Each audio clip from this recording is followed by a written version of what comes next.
Transcription number 30 800 words start करते हैं. Start.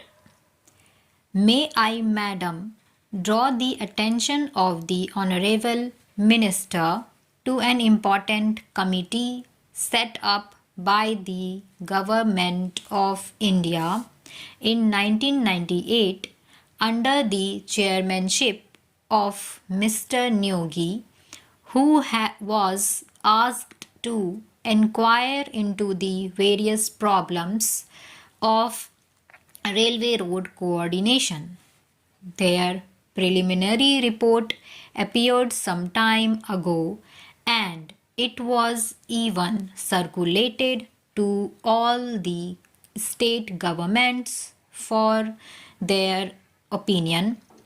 But to my regret, I have to say that the work of this committee has been very much hindered as a result of the indifference and, may I say, callous negligence on the part of the state governments as well as on the part of the ministry concerned in taking up this question and in pursuing it so that we may be able to have a clear and comprehensive picture of the transport situation in the country. Now, railway transport, like any other mode of transport, is suffering under a major handicap.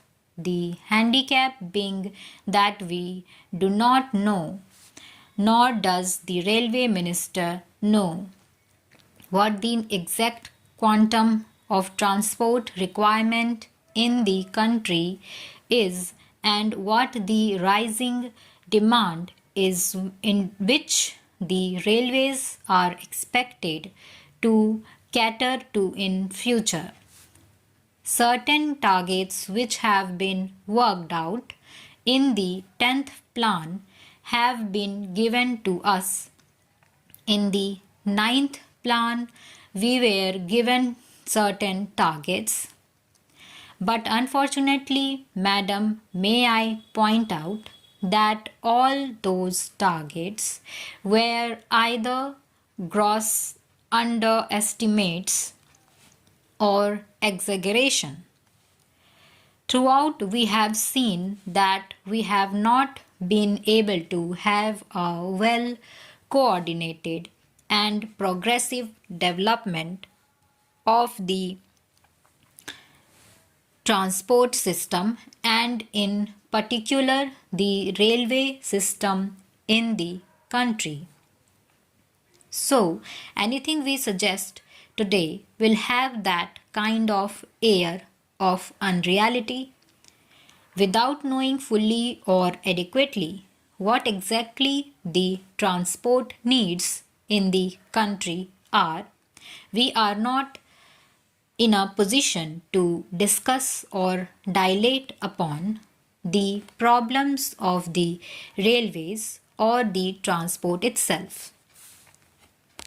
Madam, last year, when I was speaking on the budget, I pointed out that there had been planning of some sort, but within this planning, there had not been sufficient planning in the functioning of the administration.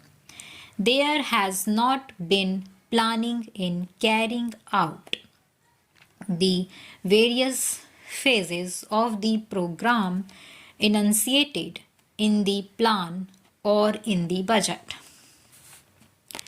Frequently, we come across the statement by the Honorable Minister that the railways have not been able to fulfill certain things.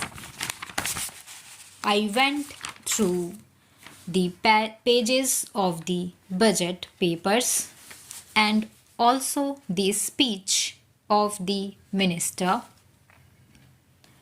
I came across this significant expression: wherever there are failures or shortfalls in performance, we are told that these are mainly due to unpredictable factors or factors beyond control. I do not think that some of the factors which my honorable friend would like us to believe that they are unpredictable or uncontrollable cannot be anticipated.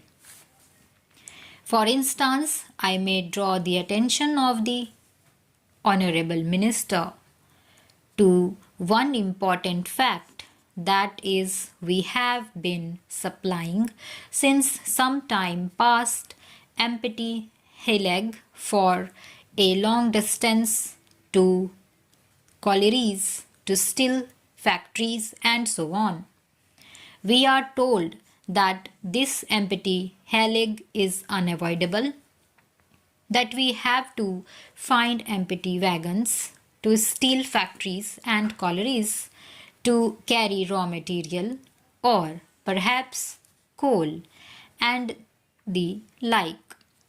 So, for a long distance, we find wagons going empty, but if there had been a research sale, an organization in the ministry to find out ways and means of utilizing these wagons fruitfully by avoiding bottlenecks in between, we could have solved the transport difficulty to a certain extent.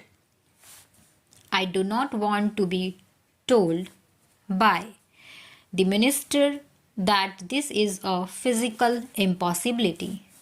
Even in the advanced countries of the world, every movement of wagon, coach, and engine is planned before it is put into operation.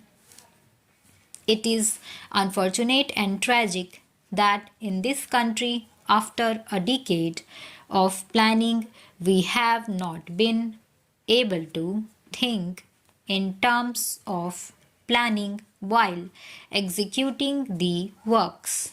Now, in regard to some of the general problems of the railways, I would say, first of all, that the rise in demand is so great that we have to be prepared to provide not only adequate but also effective transport facilities to our people.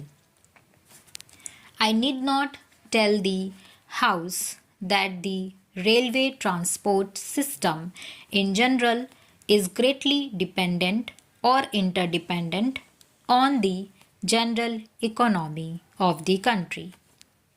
But during the last one decade, there has been one significant factor that has to be appreciated, that is, the demand for transport is increasing at a faster rate than the rise in the national income or the rise in production in any sector or in any industry. This is a factor that has not been adequately appreciated. Even if it has been adequately appreciated, no attempt or sincere effort has yet been made to carry out the fulfillment of the needs of all the sectors of our economy. Stop.